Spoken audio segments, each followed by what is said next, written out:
Gonzalez, Kick Me by Feig. Hello class, hi, howdy doody. I'm sure y'all ecstatic for the first day of junior high. My name is Mr. Park. Let's get this party started, shall we? oh, I'm sorry if I mispronounced the first name, but it looks a little bit like orange jello. Hey man, that's Orangelo, okay? Okay? Ooh, okay. Aren't you the feisty one? Oh. Oh dear. Fag? Fag, Paul Fag. Do I have a fag in here? Fag? Paul Fag? Here. Growing up as an adolescent can be difficult, especially in a small urban neighborhood.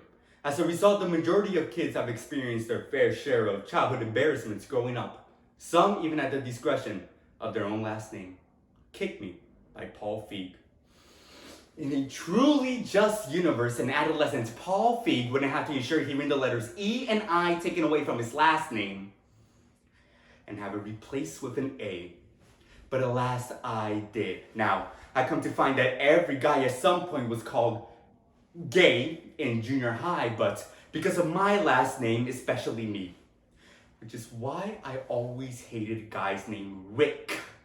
Because every time you talk to a group of girls about some jock they were in love with, his name was always Rick. Ooh, girl, do you see Rick in his new basketball uniform? Girl, tell me about it. Rick is so fine.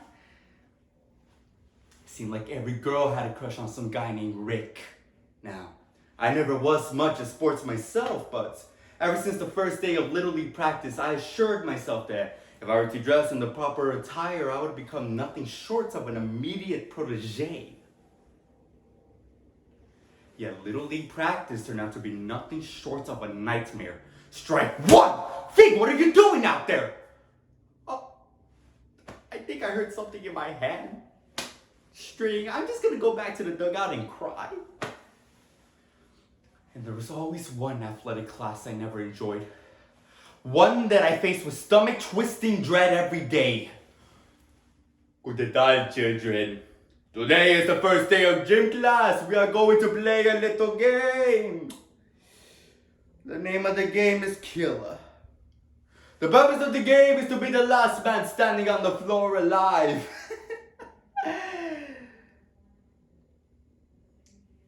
And when that whistle blew, I descended straight into hell.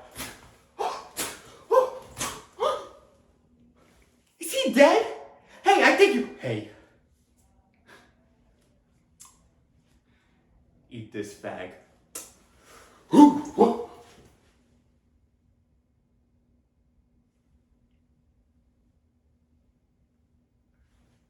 I caught the ball.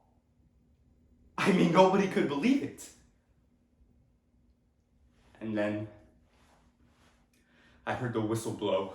The field is open. Wait, what does that mean? It means everyone gangs up on ball. Wait, but sir, no mercy.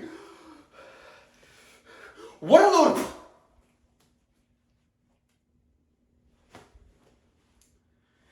After getting hit with multiple pairs of balls at my face, everything went black.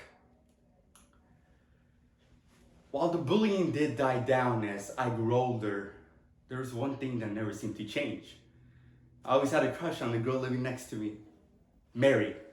Mary and I were indeed the perfect couple to happen. All that I needed was the right situation.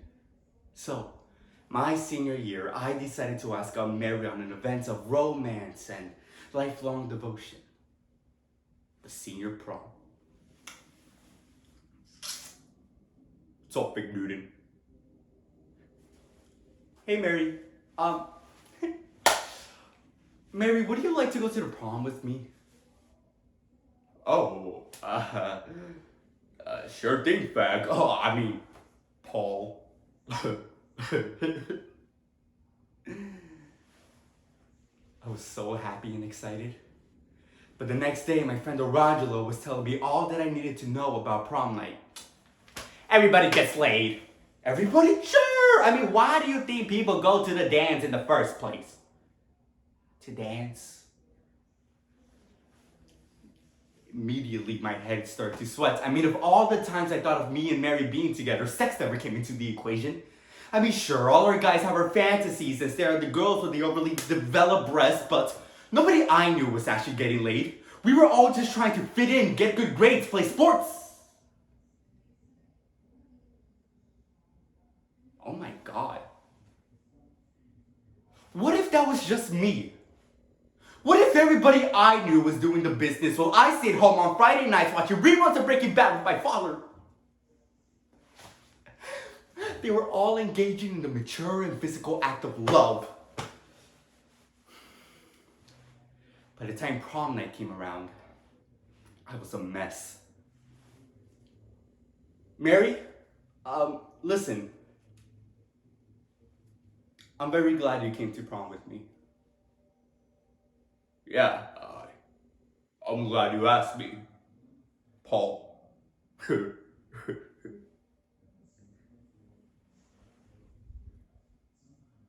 Then we started to laugh.